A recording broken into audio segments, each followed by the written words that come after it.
Samedi 6 mai 2017, bienvenue à toutes et à tous dans Actu en 7. C'est parti pour l'analyse, le commentaire de l'actualité de la semaine, l'actualité nationale avec nos chers invités. Aujourd'hui, nous avons le plaisir de recevoir sur ce plateau le doyen Momar Seyni Ndiaye. Il est journaliste, analyste politique. Bienvenue, doyen. Bonjour, Mamanta. Bonjour également au professeur Abdourahmane Thiam. Il est professeur en sciences politiques. Bienvenue. Merci, Mamanta, de cette invitation. Bienvenue, voilà. Donc, avec nos deux invités, nous allons analyser, comme je l'ai dit tantôt, l'actualité de la semaine. Et nous allons démarrer avec, bien sûr, l'exploitation des ressources pétrolières, gazières, offshore, avec, bien sûr, l'ex-ministre Thierno Alassane Sall qui a quitté le gouvernement. Si d'aucuns parlent de limogeage, d'autres évoquent la démission. Au moment où le gouvernement a signé également 2 accords avec Total, qu'est-ce qui aurait expliqué le départ de Thierno Alassane Sall, le doyen, aussi cette signature au lendemain de son départ du gouvernement? Quelle lecture faire? Oui, c'est vrai que la concomitance des 2 événements pourrait effectivement laisser croire qu'il y a une relation entre la démission ou le limogeage du ministre et la signature de ces 2 contrats. Ceci dit, maintenant, officiellement, nous n'avons pas encore l'information qui, de manière très nette, claire, établit effectivement cette relation entre le départ du gouvernement et la signature de ces contrats. On peut supposer effectivement, en tout cas d'après ce qu'en dit la presse, ce qu'en disent nos confrères, et qu'effectivement, il y aurait une relation de cause à effet entre ces 2 événements. Maintenant, il faut voir aussi qu'est-ce qui est à la base du véritable contentieux que le ministre aurait eu avec le Premier ministre et à travers le Premier ministre avec le Président de la République.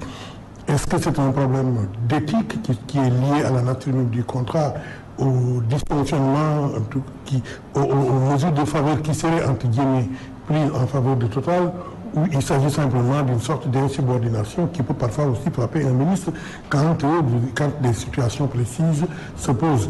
Jusqu'à présent, on n'a pas une idée très claire, des informations très nettes sur l'objet du contentieux, l'objet de la séparation et surtout les modalités par lesquelles cette séparation est passée. D'ailleurs, l'ex-ministre des Énergies avait on a annoncé un point de presse de l'ex-ministre de l'Énergie. Peut-être qu'il devra faire une sortie là-dessus, ou bien c'est le pouvoir qui devrait éclairer la lanterne. Je crois que le devoir de vérité appartient à tous les deux. Le ministre ne devrait pas laisser circuler des rumeurs sur les véritables raisons de son limogeage, en tout cas de son départ du gouvernement. Le gouvernement aussi, par souci de transparence, de clarté, devrait pouvoir expliquer les raisons pour lesquelles le ministre est parti du gouvernement.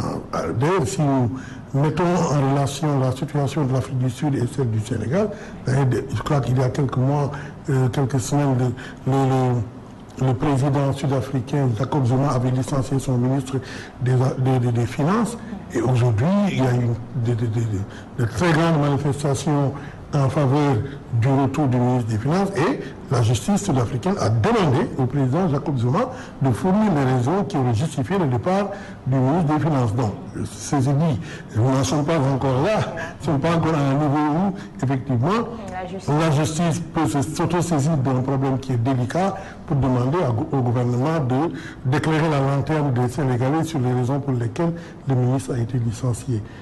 Ceci dit, maintenant, il faut attendre effectivement que cette conférence de presse du ministre, qui n'en est pas à son premier départ, je vous le signale, depuis 5 ans, c'est la 2e fois qu'il claque la porte ou qu'il est mis hors qu'il est démissionné. Donc on verra bien si effectivement les raisons pour lesquelles ce ministre a démissionné sont liées à l'éthique ou carrément à des problèmes de personnalité. Voilà, donc professeur Thiam, l'ex-ministre de l'Énergie, Thierno Alassane Sall, démis de ses fonctions ou aurait démissionné. Quelle lecture faire d'une telle situation avec bien sûr la signature avec Total, la signature de 2 accords avec Total, comme je l'ai dit tantôt? Merci, Mme Anta. Je voudrais d'abord saluer mon co-débatteur, le doyen Momar Seyni Ndiaye, qui en tout cas fait de bonnes interventions, que je suis sur les plateaux avec des analyses objectives. Je pense que nous sommes là pour ça. Ce que je voudrais ajouter, c'est également, après avoir associé vos téléspectateurs et à ces salutations et le président de votre groupe, Sidi Lamine Niasse, je voudrais dire que, comme l'a souligné le doyen tout à l'heure, le ministre Thierno Alassane Sall n'est pas à sa première sortie du gouvernement. Donc c'est la deuxième fois qu'il quitte l'attelage gouvernemental, donc avec des raisons, pour des raisons différentes. Nous l'avons invité à la faculté des sciences juridiques et politiques récemment, dans le cadre de ce que l'on appelle les jeudis de Sciences Po. Donc c'est au niveau du département des sciences politiques, auquel je suis affilié, sur le plan universitaire. Il nous a tenu une belle conférence sur les contrats pétroliers, donc les ressources pétrolières au Sénégal. Bon, c'était une très bonne conférence où nous avons relevé des enjeux énormes donc, sur ces ressources que le Sénégal vient ou va commencer à exploiter. Donc, ceci dit, il faut quand même rester prudent, comme l'a dit le doyen tout à l'heure, sur donc la nature du fait qu'il quitte le gouvernement. Est-ce que c'est une démission ou bien un limogeage? Donc, nous ne pouvons pas être dans le secret des dieux. Attendons de voir. Peut-être après la conférence de presse qu'il a promise, il va étayer le propos, la lanterne, donc éclairer la lanterne de l'opinion. Ou bien ça peut être aussi le gouvernement qui peut également apporter cette clarification. Donc c'est pourquoi je dis qu'il faut rester prudent sur la qualification de cette sortie du gouvernement. Ce qu'il faut ajouter, c'est que on peut parler de la trajectoire du ministre Thierno Alassane Sall, parce que c'est quand même un militant par sa trajectoire. Donc c'est quelqu'un qui a fait le mouvement étudiant déjà depuis le lycée Malick Sy de Thiès. Vous voyez, donc il a un parcours militant qui fait qu'il y a une certaine particularité également au niveau sur son comportement. Ouais. Donc ça c'est important à souligner. On peut le considérer comme une forte tête, quelqu'un, en tout cas, si j'analyse bien les propos qu'il a tenus lors de cette conférence qu'il nous a faite à la faculté des sciences juridiques et politiques, c'est quelqu'un quand même à qui on peut quand même accorder une certaine présomption quand même de probité intellectuelle et morale. Et je vois qu'à propos de la signature de ces contrats, si en tout cas le problème son départ. Voilà, donc il y a une certaine contingence, comme l'a dit le doyen tout à l'heure, qui pourrait nous en tout cas pousser à estimer que c'est quand même une attitude qu'il a tenue, et en tout cas dans les prochains jours nous serons mieux édifiés. Nous serons mieux édifiés, voilà. Oui. Nous serons peut-être mieux édifiés si l'État réagit. Doyen Ndiaye, quelle lecture faire du procédé de l'État? Aucun communiqué n'a été publié. Donc, à cet effet, par rapport au départ, il n'y a pas également, il n'y a pas de communiqué pour disons, officialiser ce limogeage de l'ex-ministre des Aides de l'énergie. Oui, mais c'est vrai que dans la pratique, les gouvernements communiquent très peu dans des situations d'une crise de cette nature. Généralement, on préfère envoyer quand même un petit communiqué à l'agence France Presse ou à l'agence de presse sénégalaise, c'est le cas du Sénégal, qui permettra de le mettre dans le film et pour que ce soit repris effectivement par les radios, les télévisions et la presse. Cette fois, le gouvernement, je pense, a quand même donné une petite information là-dessus. C'est des situations qui sont inconfortables, dans lesquelles le gouvernement ne se sent pas très à l'aise. Chaque fois qu'un ministre part, chaque fois qu'un ministre doit quitter son poste, effectivement, on ne peut pas estimer que c'est les meilleurs moments, c'est les bonnes nouvelles pour le gouvernement. Et à ce niveau-là, le gouvernement aurait dû probablement aussi faire un communiqué. Parce que pour cette question... Parce que c'est une information... Tout le monde, voilà, l'opinion... Si on fait des remaniements ministériels, on mobilise la presse. Donc si, dans le cas contraire, un ministre quitte le gouvernement devrait essayer de procéder par un communiqué de presse pour en informer l'opinion. Officialiser le départ. Je pense, je suis d'avis avec le doyen, parce qu'il faut le rappeler, c'est une question un peu sensible quand même, parce que si vous vous rappelez, ça fait longtemps qu'il y a eu un débat donc, sur cette exploitation pétrolière. Effectivement. Donc on se rappelle de l'affaire Petrotim. Ça a soulevé un tollé donc, au niveau de l'opinion. Je comprends peut-être ce mutisme donc, observé par le gouvernement, mais à un certain moment donné, il sera obligé donc, de donner une lecture donc, sur cette question. Donc on ne peut pas rester... Mais je remarque simplement que le fait que le ministre, en tout cas, veuille lui-même communiquer sur cette affaire, prouve quand même qu'il a envie de dire des choses, qu'il a envie d'éclairer l'opinion et de ne pas laisser circuler des rumeurs qui ne soient pas effectivement en rapport avec les véritables raisons de son départ. Et que de ce point de vue-là, c'est quand même des faits rares. Aussi, en général, les ministres, quand ils quittent un gouvernement, ils préfèrent se terrer et ne pas aussi créer les conditions d'une véritable rupture, en tout cas créer les conditions d'une animosité qui pourrait détériorer un peu plus encore ses relations avec le président. Cette fois-ci, apparemment, le ministre Thierno Sall a l'intention de communiquer. On verra bien ce qu'il va dire et on verra bien aussi quelle sera la suite après cette communication. Quelle sera donc la suite réservée à cette affaire? Vous l'évoquiez tantôt, professeur Thiam, par rapport donc à ce débat autour du pétrole, du gaz. Alors, ce débat assez trouble qui entoure ces ressources naturelles pourrait bien ressurgir avec ce cas précis? C'est possible. Bon, tout dépendra de ce point de presse. Donc, promis par le ministre Thierno Alassane Sall. Et ensuite, il faudra s'attendre également à ce que l'opinion, surtout la classe politique, donc les opposants, qu'est-ce que les opposants vont dire donc, sur ce sujet, parce que si le ministre Thierno Alassane Sall tient une conférence de presse, c'est sûr qu'il y aura une suite de commentaires. Donc c'est là où va s'instaurer à nouveau un débat donc sur cette question. Donc je pense que c'est très possible que cette question ressurgisse, en tout cas dans l'espace public. D'autant plus que nous sommes en période préélectorale. Donc et bientôt, ça sera voilà. Donc ce seront les élections législatives. C'est pourquoi je pense que ça peut faire l'objet d'une thématique de campagne électorale. Voilà, donc le professeur l'évoquait tantôt également, la trajectoire du ministre Thierno Alassane Sall. Alors, dites-nous, qu'est-ce qu'on peut espérer par rapport au lendemain du militant engagé, le responsable apériste à Thiès, c'est lendemain au sein du parti?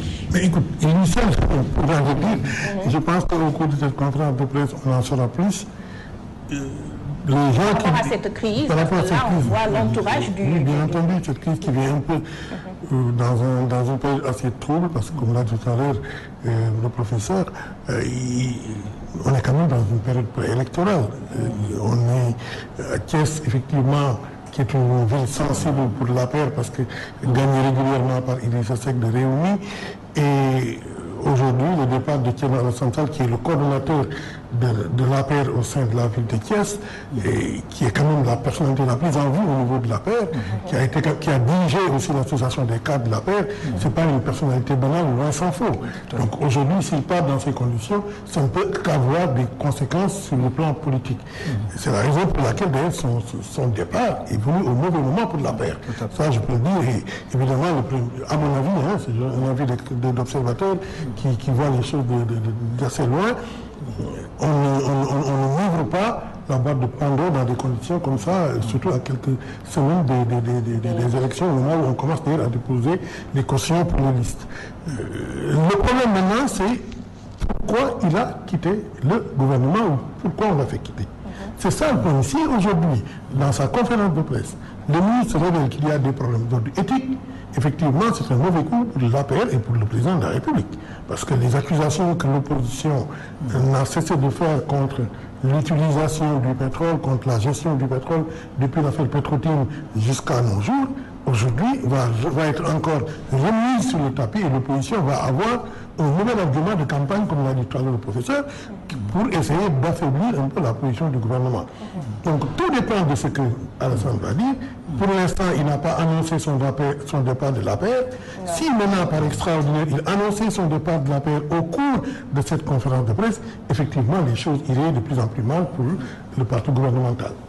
Voilà, donc sur ce point, le lendemain, donc les lendemains de Thierno Sall au sein du parti également, et les conséquences si jamais il arrivait donc à quitter le parti. Oui, tout dépendra de la décision qu'il va prendre au cours de cette conférence de presse. Thierno Alassane Sall est une figure emblématique de l'APR. Il fait partie des membres fondateurs de cette organisation politique et sa représentation au niveau de Thiès, en tout cas, nous pousse à penser que c'est une personnalité quand même qu'on ne peut pas traiter donc de la même façon qu'un simple militant voyez, de cette organisation. Maintenant, ce que je voudrais dire par là, c'est que il y a des décisions qu'il faut essayer de mettre en latence. Ouais. Donc c'est le mauvais moment, en tout cas, à mon avis, c'est le mauvais moment.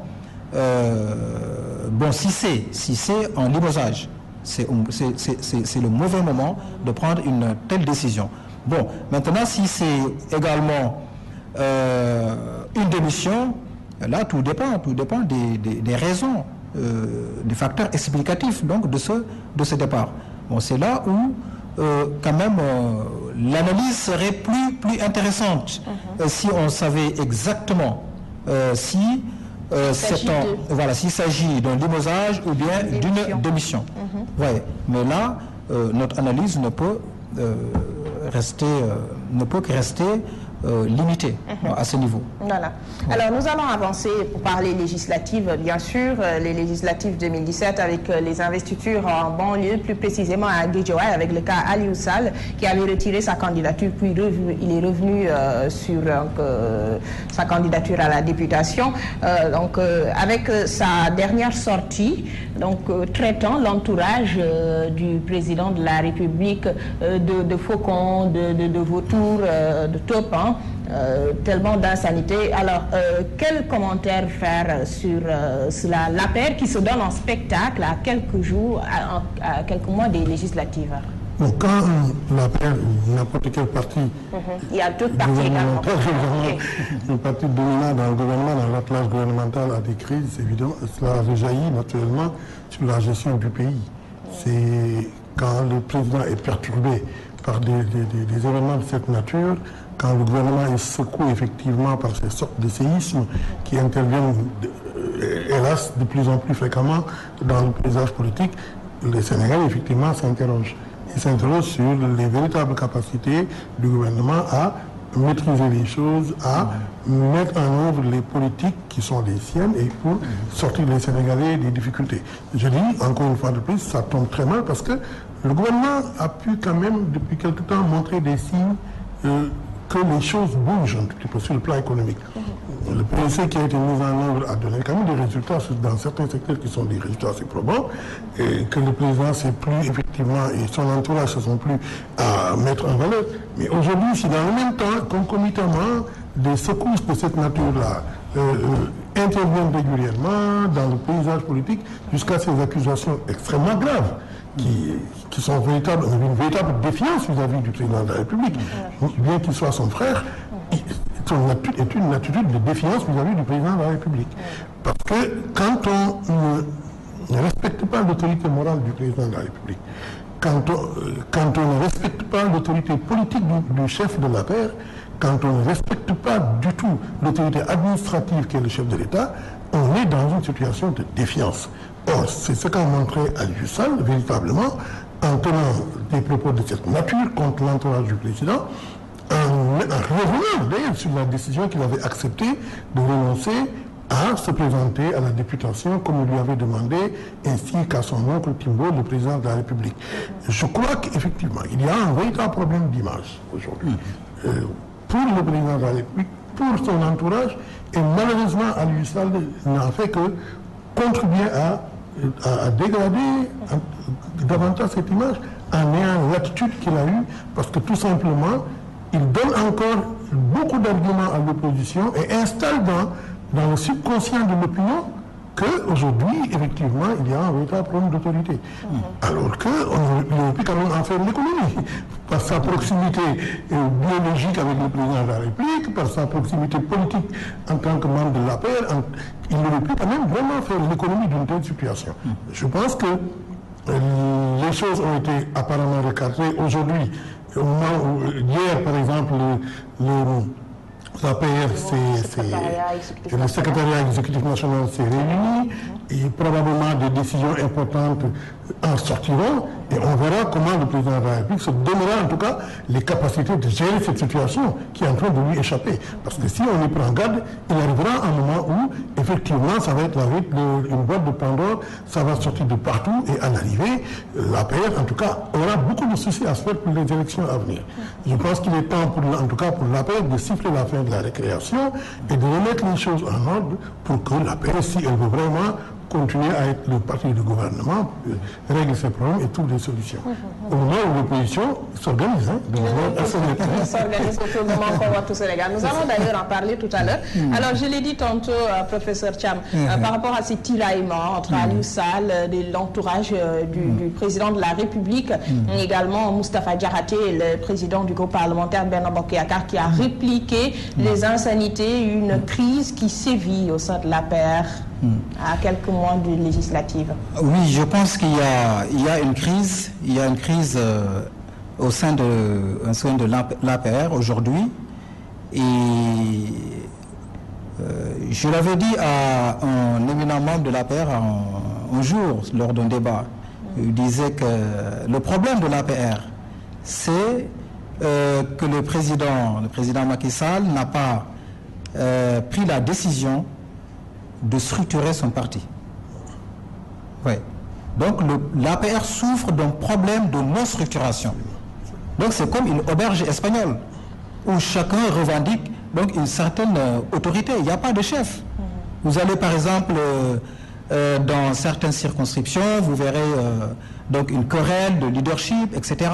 Donc on ne sait pas qui est véritablement donc le leader.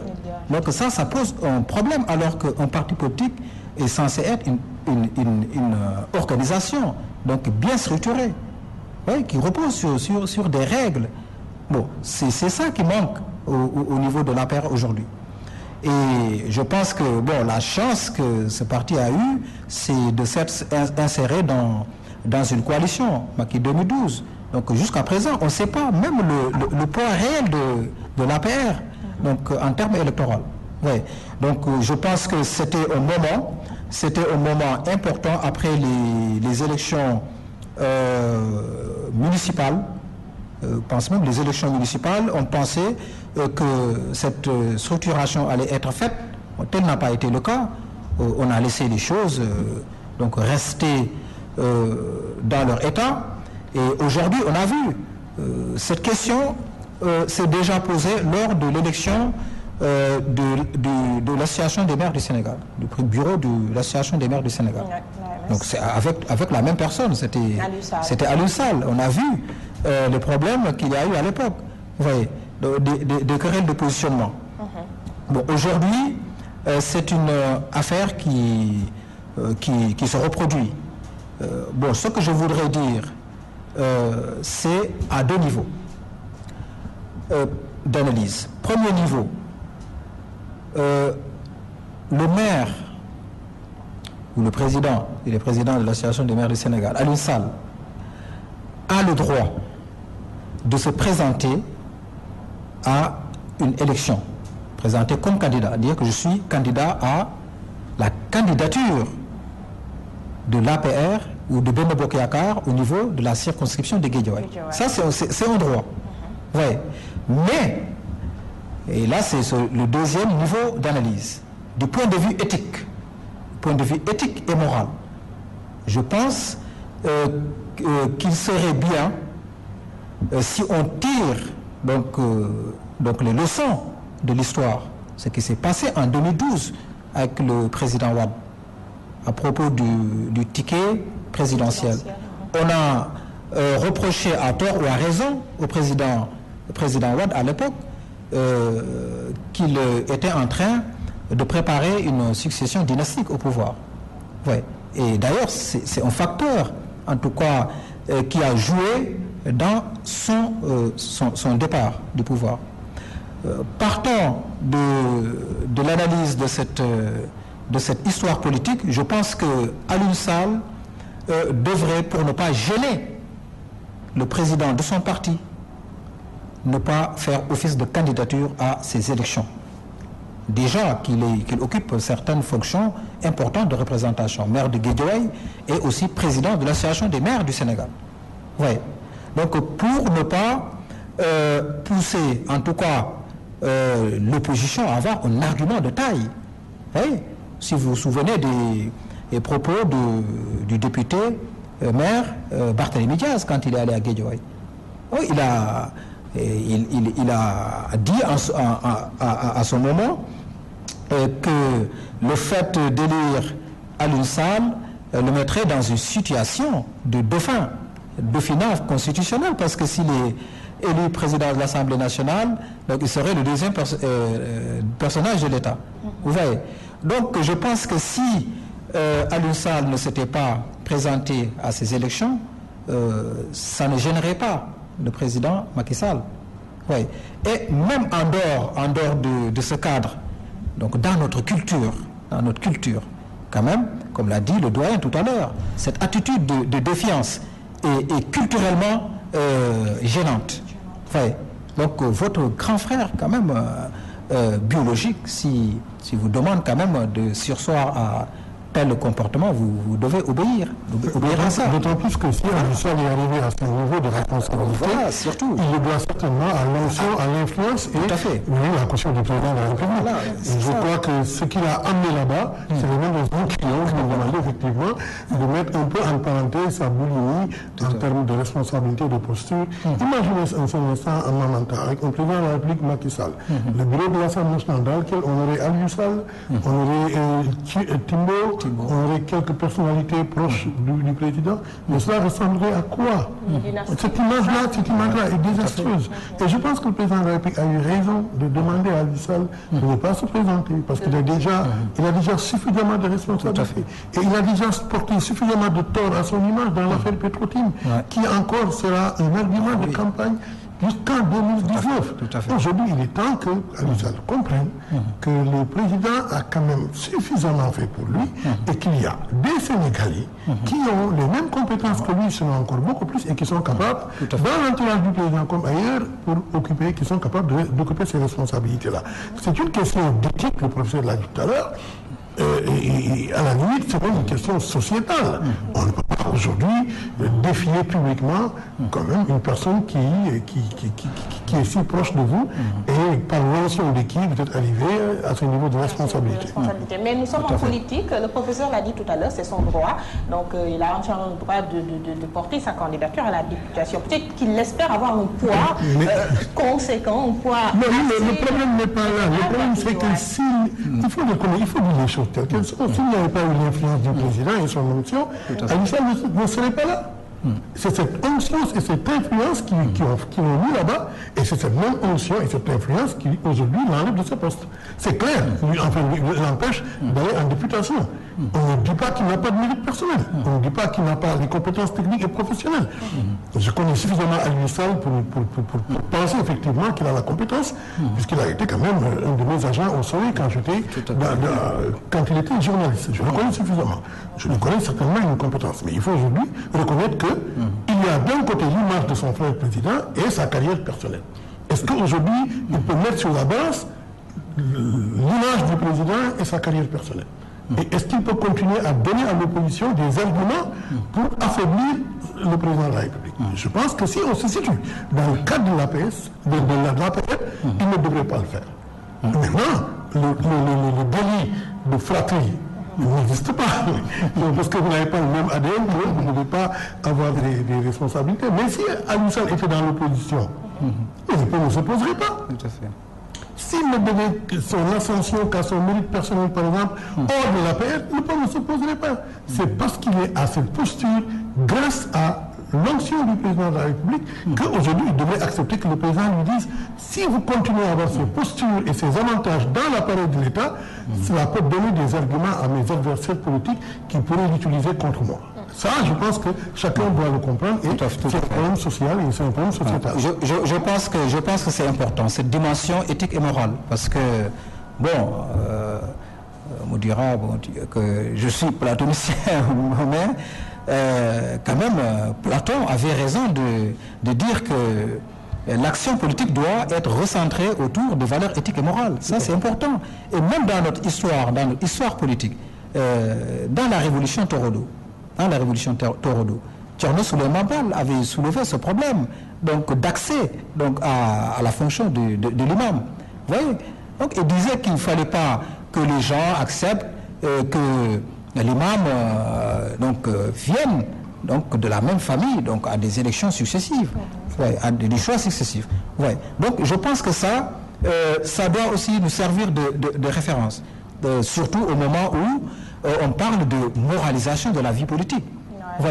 Donc partant de là, il est important que M. Aliou Sall quand même essaye de revoir bien le miroir et essayer quand même de s'écarter un peu. Je pense que ça serait faire quand même honneur au président de son parti. Donc je pense que ça c'est important. Voilà, nous allons parler de ces crises toujours. Nous restons toujours par rapport à ces crises notées dans les différents partis politiques, l'APR, la LD tout dernièrement, avec bien sûr le départ de son secrétaire général, de son secrétaire national. Donc, des guerres de positionnement qui prennent le dessus sur l'intérêt général du peuple, les attentes du peuple à l'approche de ces élections. Nous sommes en train de suivre une sorte de basculement au niveau du paysage politique, un changement d'horizon dans le paysage politique. Les grands partis historiques sont en train de perdre beaucoup de poids. Le PS s'est dilué dans la coalition avec M. Ousmane Tanor Dieng qui veut rien lâcher du pouvoir. Il reste toujours le grand timonier socialiste qui ne veut pas partir et qui est aujourd'hui un tout petit peu responsable de la situation dans laquelle M. Khalifa Sall est. Nous avons aujourd'hui le PIT qui a complètement perdu ses valeurs. Nous avons aussi l'AFP qui, dans une certaine mesure, a accepté de s'affaiblir pour rester dans la classe gouvernementale. Et nous avons également la LD, MPT, qui était assis entre deux chaises, entre une posture gouvernementale et une posture d'opposition, parce que la LD, MPT, la LD tout court d'ailleurs, est un parti qui est plus ou moins positionné comme étant un parti d'opposition. Les gens le perçoivent rarement comme un parti gouvernemental, même si dans le passé, ce parti a eu l'occasion effectivement d'occuper des postes, des fonctions dans le gouvernement. Donc ce basculement d'opposition a permis aujourd'hui l'émergence de nouvelles têtes de l'opposition, de nouvelles figures emblématiques de l'opposition.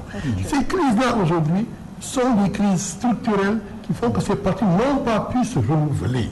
Ils n'ont pas renouvelé le personnel en interne, ils n'ont pas pu renouveler les véritables idées, et aujourd'hui ils sont dans une position de dire je reste dans la classe gouvernementale pour tirer tous les profits que je peux tirer compte tenu de mon érosion électorale, et alors dans ce cas-là, il y a encore un noyau dans ces partis-là qui refuse cette situation d'opportunisme, qui consiste à dire nous avons des valeurs, nous avons des idées, nous avons encore notre positionnement, excusez-moi, idéologique, entre guillemets, et nous avons tout simplement notre éthique, qui fait qu'aujourd'hui nous ne pouvons pas accepter de voir, par exemple, les dysfonctionnements qu'on voit aujourd'hui dans le fonctionnement dans le pays et ne pas pouvoir les dénoncer.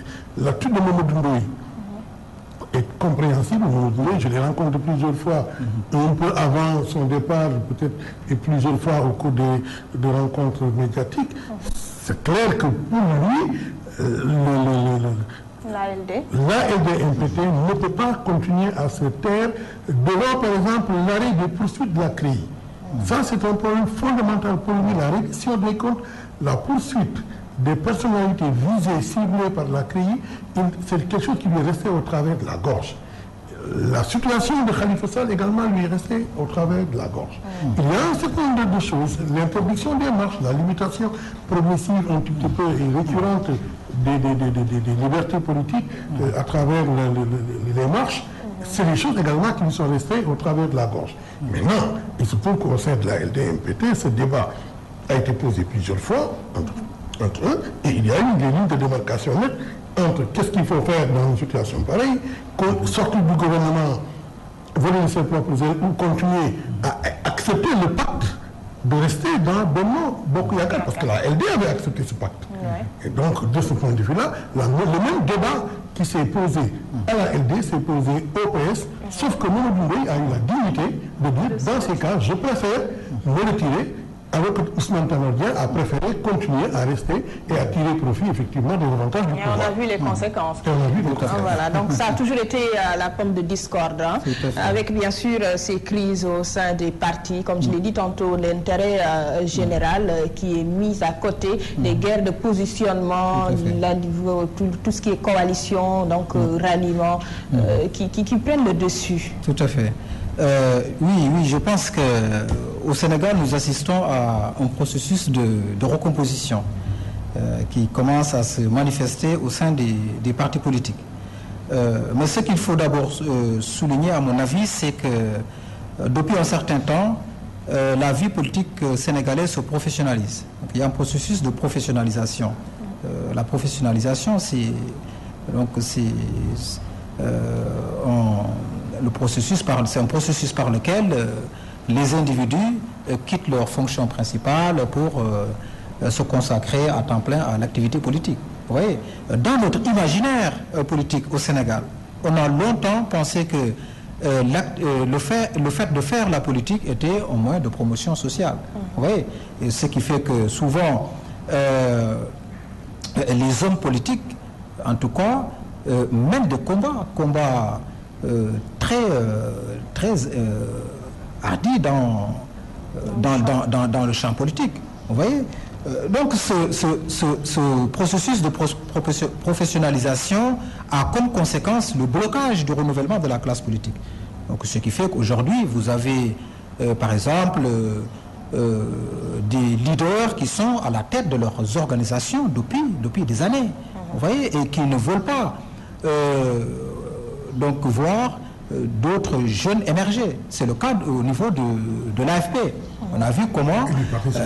voilà, et le Parti Socialiste. Donc le départ de Malick Gakou de l'AFP a provoqué un séisme. Au PS également, le fait que le président Ousmane Tanor Dieng s'agrippe donc au poste de secrétaire général, donc pour garder, comme l'a dit le doyen, donc conserver ses privilèges dans cette coalition de gouvernement. Vous voyez, et ça également, ça pose aussi des problèmes au niveau du renouvellement de la classe politique sénégalaise. Et aussi un problème d'adaptation donc, de ces organisations aux réalités actuelles. Donc ça, c'est un problème qui se pose. Et maintenant, ce que, en tout cas, le président Macky Sall devrait chercher à comprendre, est-ce que ces leaders, par exemple Moustapha Niasse et Ousmane Tanor Dieng, est-ce aujourd'hui ils peuvent lui apporter électoralement un gain? C'est ça le problème. Vous voyez? Je pense que ne pas évoquer cela, ce serait peut-être faire un obstacle épistémologique, comme on dit, passer à côté de la réalité. Parce que la base politique de l'AFP aujourd'hui est majoritairement du côté de Malick Gakou. Ouais, qui a créé son parti. Au niveau du Parti socialiste, contrairement à ce que l'on laisserait comprendre, la base ne suit pas effectivement cette ligne de la direction du PS, portée par Ousmane Tanor Dieng. Et ça pose un problème. Donc, il vaut mieux avoir des soutiens en termes de poids électoral, donc des électeurs, que d'avoir des soutiens d'appareils, donc qui laissent paraître donc à des coquilles vides. Donc, c'est ça aussi qui peut constituer une surprise pour le président Macky Sall, donc avec ces élections. Pour le cas de la LD, je pense que si on s'intéresse à la trajectoire du ministre Mamadou Ndoye, je pense que c'est une forte personnalité qui est quand même un élément central donc, du dispositif de cette organisation et qui a une forte culture du militantisme, voyez, au sens aigu de l'engagement, et qui fait qu'il ne peut pas accepter donc, certains compromis ou des compromissions. Ouais. Donc on peut bien comprendre en tout cas ses positions. Ouais. Et je pense qu'il a obtenu, comme l'a dit le doyen, une attitude quand même responsable, donc en préférant quitter. Oui. Donc la direction du parti, mais apparemment il reste encore la direction du parti. Voilà. Donc dans le parti. Voilà. Nous allons parler de l'opposition Manko Wattu Sénégal qui dit s'unir pour les législatives, et c'est pour imposer la cohabitation au régime en place une fois à l'Assemblée nationale. Vous pensez que l'opposition réunie autour de Manko Wattu Sénégal pourrait réussir ce combat? Je dois dire, je dois l'avouer que je suis très surpris par l'opposition.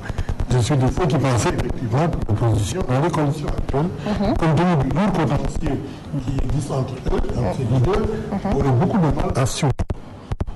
Aujourd'hui, ce qui s'est passé, c'est qu'effectivement, apparemment, en tout cas, pour se penser, l'opposition a pu transcender ces difficultés pour aujourd'hui de suivre 10 grosses têtes, des têtes de patron, comme on dit, et qui sont prêts, effectivement, à découdre, à donner des blocs à ce niveau-là. Bon, on verra ce que ça va donner.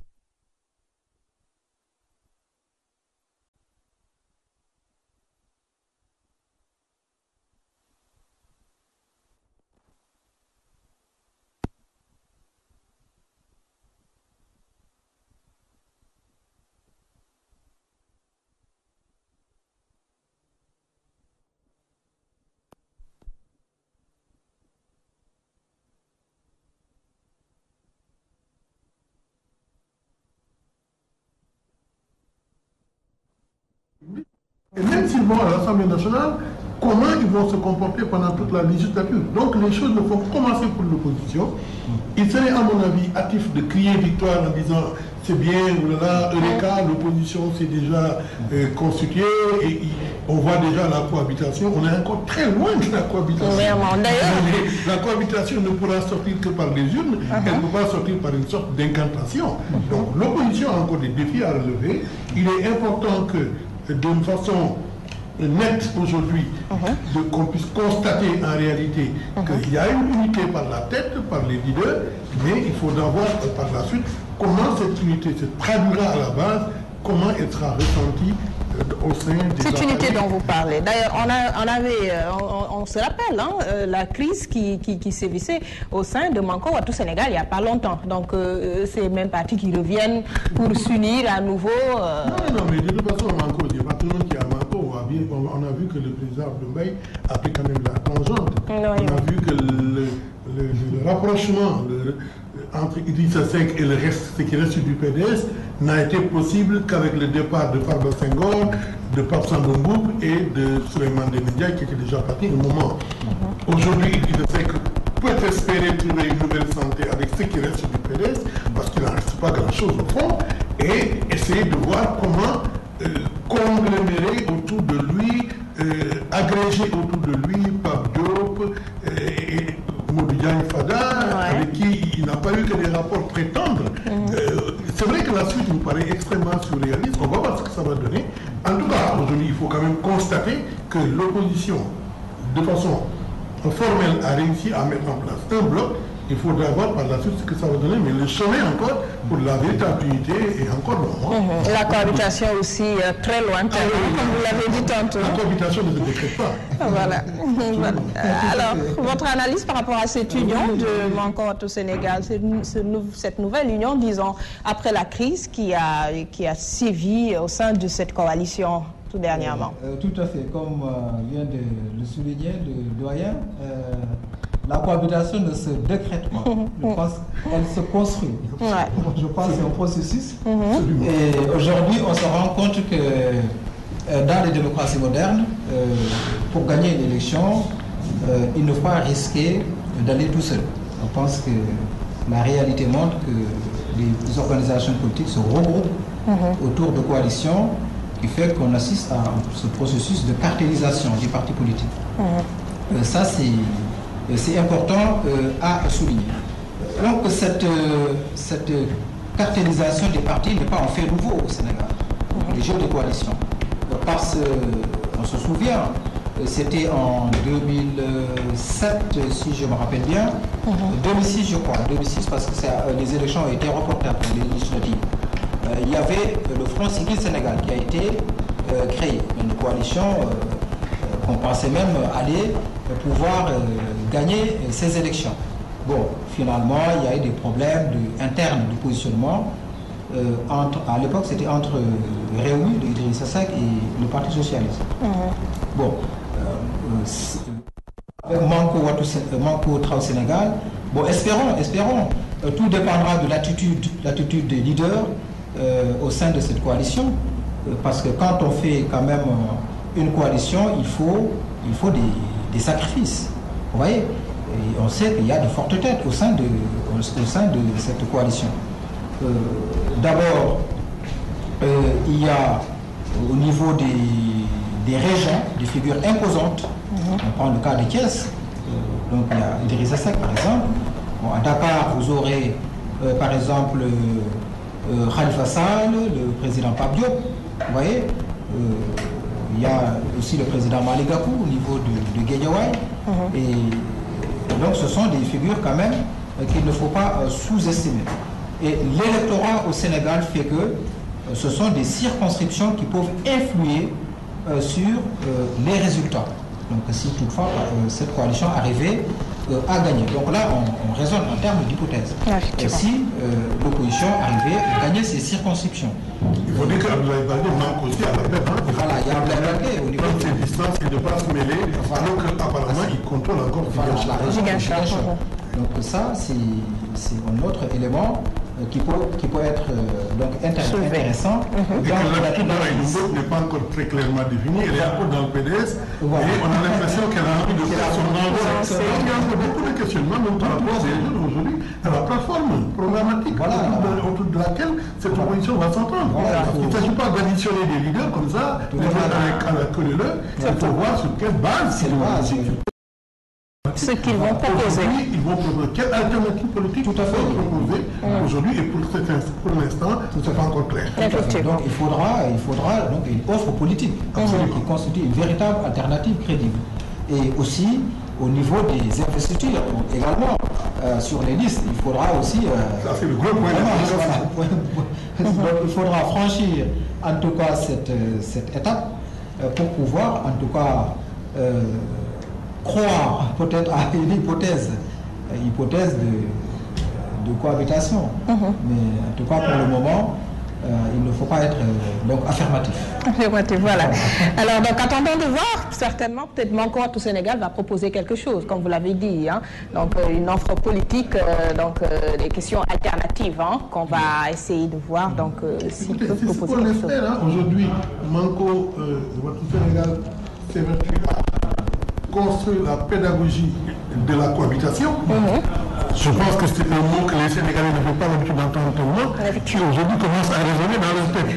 Mais pour l'instant, ça reste encore au stade d'idée et qu'aujourd'hui, il faudrait que les conditions objectives puissent être réunies pour que cette cohabitation puisse s'installer. Encore que. Aujourd'hui, maintenant, comme vous dites si bien, Mamanta, il faut quelle offre politique, quelle tête de liste, quelle investiture. Et comment gérer même cette cohabitation, cette coexistence pacifique des partis à l'intérieur de l'Assemblée nationale. Parce qu'une chose est d'arriver à l'Assemblée nationale en grand nombre, une autre est de gérer les relations. Or, on connaît la nature assez polémique, assez conflictuelle des relations au sein de cette opposition. Il y a un lourd passé, de lourds contentieux qui font que si ces passés-là ne sont pas transcendés, si les personnalités des uns, les égos des uns et des autres ne sont pas relativisés, on risque d'assister à des départs massifs vers le parti au pouvoir comme on a eu dans le passé. La transhumance va se prolonger encore une fois de plus, même si des lois, effectivement, aujourd'hui, interdisent des transhumances au sein de l'Assemblée nationale. Donc, pour l'instant, c'est un début. Observons encore l'opposition. Il y a un pas qui a été franchi. Essayons donc de faire preuve de plus de patience, laissons-leur le temps de s'organiser, de s'entendre sur des réformes qu'il faut apporter par rapport à ce qui a été fait, et puis on verra bien ce que ça va donner à l'arrivée. Surtout sur le plan de la communication, il faudrait aussi à cette nouvelle coalition de travailler aussi sur la déconstruction du discours qui est en ce moment construit par le camp du pouvoir, qui fait peur donc, aux Sénégalais sur les dangers d'une cohabitation. Que le Sénégal n'est pas prêt à... Donc il faudrait aussi... non, mais je pense que le pouvoir ne peut pas continuer à brandir l'épouvantail de la cohabitation. Aujourd'hui, le pouvoir a fait 5 ans. Il a mis en place un certain nombre de politiques à travers le plan Sénégal émergent, qui est le référentiel de notre système politique, de notre politique publique aujourd'hui. Aujourd'hui, c'est sur la base des bilans et de l'espoir que ce gouvernement est capable de créer que devront porter véritablement les débats. Aujourd'hui, est-ce que par rapport à ce qu'on a vu jusqu'ici, depuis 5 ans, est-ce que les Sénégalais sentent les transformations sociales qui ont été promises? Est-ce que les mesures économiques, la construction d'infrastructures, la politique sociale, aujourd'hui, répond à l'attente des Sénégalais? Est-ce que les progrès, vous semble-t-il, qui ont été faits dans le domaine de l'énergie, de l'électricité, dans le domaine peut-être agricole, où il y a quand même quelques difficultés, est-ce qu'aujourd'hui, toutes ces mesures-là, mises bout à bout, sont capables, aujourd'hui, sont en mesure de créer un espoir pour ce qui adviendra au niveau de 2019. Mais la cohabitation en tant que telle, évidemment, il faut voir concrètement ce que ça va faire. Parce que, effectivement, des pays, des régimes présidentiels doivent s'attendre à des cohabitations à partir du moment où les élections législatives et les élections présidentielles sont séparées. Ça, c'est clair. Voilà. Nous allons avancer avec, bien sûr, pour parler liberté de la presse, avec la journée internationale de la liberté de la presse qui a été célébrée ce mercredi 3 mai. On a vu plusieurs manifestations se tenir. Il y a également la coordination des associations de presse qui a tenu sa marche ce mercredi. C'était donc mercredi dernier. Alors, la presse sénégalaise est-elle libre? C'est la première question qu'on va évoquer après revenir sur la marche de la CAP pour une organisation du milieu de la presse selon ses membres. Professeur Thiam, dites-nous, vous pensez que la presse sénégalaise est libre? Bon, je dirais que la presse sénégalaise souffre de quelques difficultés. Il y a un pluralisme médiatique, ça il faut le reconnaître, mais en tout cas, votre corporation rencontre en tout cas des problèmes, ça il faut le reconnaître. Tout n'est pas parfait, même s'il y a des efforts, qui sont faits. Je pense que cette liberté de la presse est importante parce qu'elle constitue un instrument de mesure d'un régime. Ouais. Soit c'est un régime démocratique ou un régime autoritaire. Ouais. C'est pourquoi, du point de vue du régime juridique de cette liberté de la presse, on peut remonter depuis la déclaration des droits citoyens de 1791, où la liberté de la presse a été consacrée. Donc c'est pour dire que cette liberté n'a pas été construite en un seul jour, c'est le fruit de lutte. Ouais. Donc il revient aux acteurs de cette presse de lutter pour une meilleure consécration de leurs droits, mais aussi donc des devoirs aussi, donc, qui leur incombent. Donc c'est ce que je voudrais dire à ce niveau. En tout cas, tant qu'on laissera cette corporation faire normalement son travail, en respectant bien sûr donc, les règlements donc, en vigueur, donc on pourra dire que cette presse sénégalaise joue en tout cas librement son rôle. Voilà, donc toujours par rapport à cette liberté de la presse et également la désorganisation notée par la CAC qui a tenu à marcher et dénoncer cette désorganisation, ces manquements rencontrés par la presse sénégalaise. Enfin, moi, je voudrais donner un chiffre qui a été donné récemment, c'est le classement du Sénégal qui vient d'être donné au niveau mondial sur la liberté de presse. Le Sénégal occupe la 65e place quand même parmi les pays où la liberté de la presse est assise. Derrière le Cap-Vert, qui est notre voisin et qui a quand même une expérience démocratique un peu plus récente que la nôtre. Ceci quand même ne met pas forcément dans une position très confortable. Il y a des pays comme la Namibie, dans les pays comme le Kenya, qui sont encore devant nous, et le Sénégal, effectivement, dépasse de loin des pays comme l'Érythrée, qui est le pays où, effectivement, la liberté de presse est la plus bafouée au monde. Ceci dit, non. Est-ce que la presse sénégalaise est libre? En termes institutionnels, si on analyse notre système institutionnel d'information, on peut dire que la presse sénégalaise, en tout cas, a les moyens d'être libre, puisque nous sommes dans un système d'information, institution d'information démocratique et libéral, qui met en avant la notion de déclaration préalable et la notion d'autorisation préalable. Il faut reconnaître que même si quelques journalistes ont eu un peu maille à partir avec les institutions, qu'il n'y a pas de journalistes emprisonnés aujourd'hui, qu'il n'y a pas de fermeture de journaux, qu'il n'y a pas de censure. Il y a de l'autocensure dans la presse publique, je reviendrai tout à l'heure. Mais ça, c'est au niveau des journalistes. Qu'il n'y a pas de bannissement aujourd'hui au Sénégal. On n'interdit pas aussi la presse et toutes les presses du monde arrivent au Sénégal.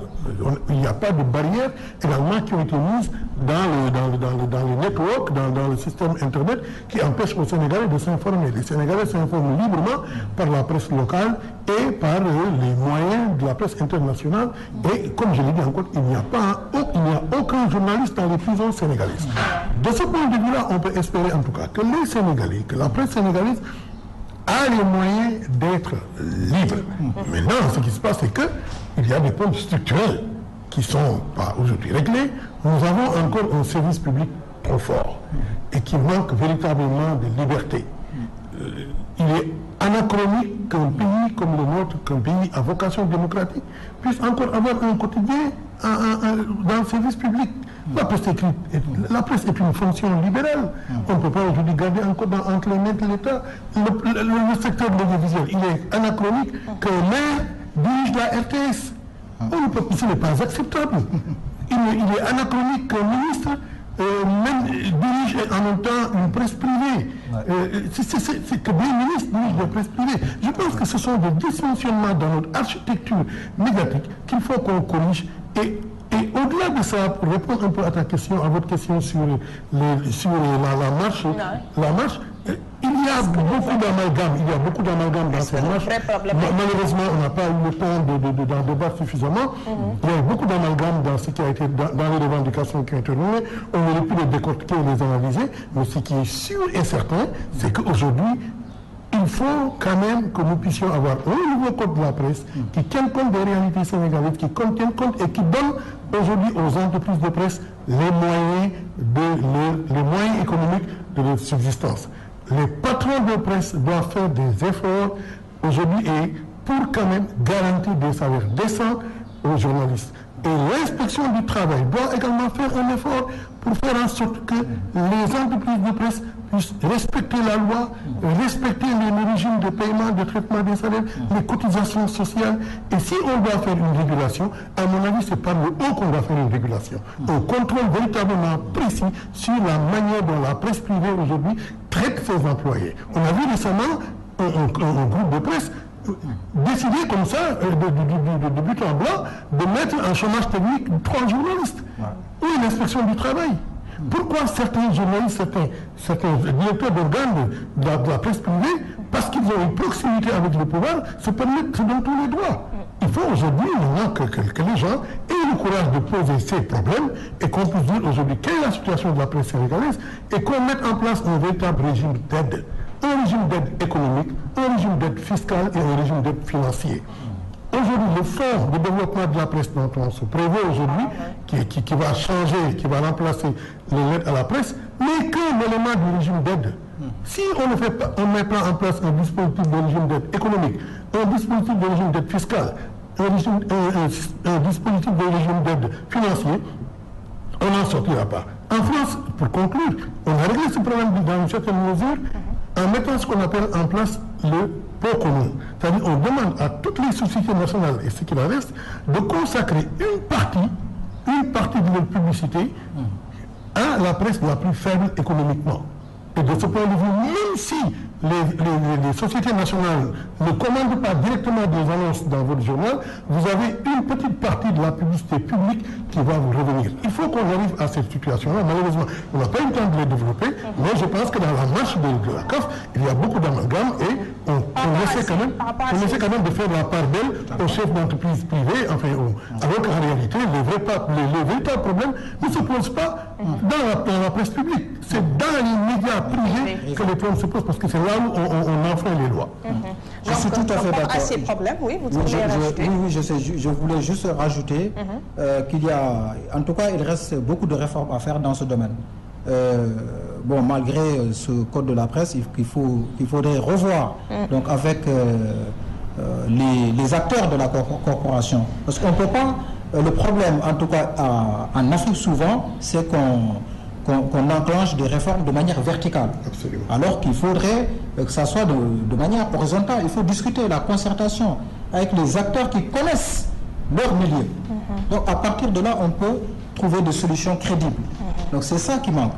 Ensuite, il faut, pour réguler cet espace, quand même, mettre les acteurs dans de bonnes conditions.